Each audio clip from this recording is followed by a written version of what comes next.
বৈশাখকে বরণ করে নিতে ঢাকা বিশ্ববিদ্যালয়ে চারুকলায় চলছে ব্যাপক প্রস্তুতি। তুলির আঁচড়ে নানা রঙের প্ল্যাকার্ড, মুখোশ আর মাটির পাত্রে বৈচিত্র্যময় লোকজ চিত্র তুলে ধরছেন শিক্ষার্থীরা। কাগজ দিয়ে তৈরি করছেন ফুল, ফল, পাখি, গাছ, মাছ, বাঘ ও পেঁচা। এছাড়াও বর্ণিল কারুকাজে তৈরি হচ্ছে মুখোশ, কাঠ আর বাঁশের শিল্প কাঠামো। মঙ্গল শোভাযাত্রার প্রস্তুতি হিসেবে এবারও থাকছে হাতি ঘোড়ার বড় শিল্প কাঠামো। অর্থ সংগ্রহ করতে শিক্ষার্থীরা বিক্রির জন্য বানাচ্ছেন বাঘ ও প্যাঁচার মুখোশ, অঙ্কিত সরা, কাগজের পাখি। এবারের মঙ্গল শোভাযাত্রায় থাকছে লোকজ অনুষঙ্গের বিশাল আকার ৮টি মোটিফ। মস্তক তুলি অনন্ত আকাশে কবিগুরুর কবিতা থেকে নেওয়া হয়েছে মঙ্গল শোভাযাত্রার এবছরের প্রতিপাদ্য।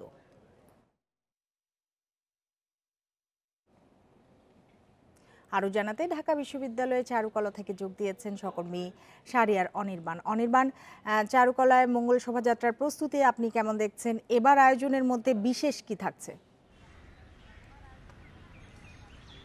দেখুন, প্রস্তুতি এখন একেবারে শেষ পর্যায়ে।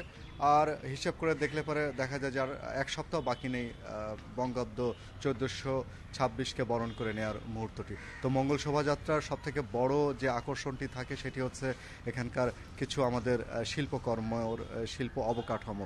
সে শিল্প অবকাঠামোর মধ্যে এবার 8টি অবকাঠামোকে তৈরি করা হচ্ছে। তার মধ্যে থেকে বিশেষভাবে এবছর নতুনভাবে করা হয়েছে সেটি হচ্ছে বাঘ এবং রূপকথায় বাঘ এবং বকের যে রূপকথায় গল্পটি রয়েছে সেটির আদলে নতুন একটি ভাস্কর্য এবং নতুন শিল্পকর্ম অবকাঠামো তৈরি করা হচ্ছে। এবং পাশাপাশি বাংলাদেশের ঐতিহ্যের সাথে হাতি, ঘোড়া, পেঁচা এবং আমাদের যে বন্যপ্রাণী কিছু রয়েছে সেই বন্যপ্রাণী দিয়ে কিছু বার্তা তারা দিবেন। এবং পাশাপাশি এই মঙ্গল শোভাযাত্রার যে খরচ মেটানোর জন্য সরা এবং মাটির বিভিন্ন পটে চিত্রকর্ম এই বিশ্ববিদ্যালয়ের ছাত্রছাত্রীরা যারা রয়েছেন তারা নিজে আঁকছেন এবং সেগুলো বিক্রিও করছেন।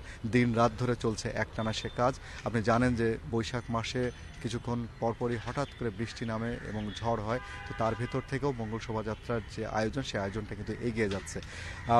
এবছরে চারুকলার 21তম ব্যাচের যারা ছাত্রছাত্রী রয়েছেন তারা মূলত এই আয়োজনের দায়িত্ব নিয়েছেন এবং পাশাপাশি সাবেক যে শিক্ষার্থীরা ছিলেন, শিক্ষক যারা আছেন তারাও এই মঙ্গল শোভাযাত্রার এই আয়োজনের সাথে যুক্ত রয়েছেন।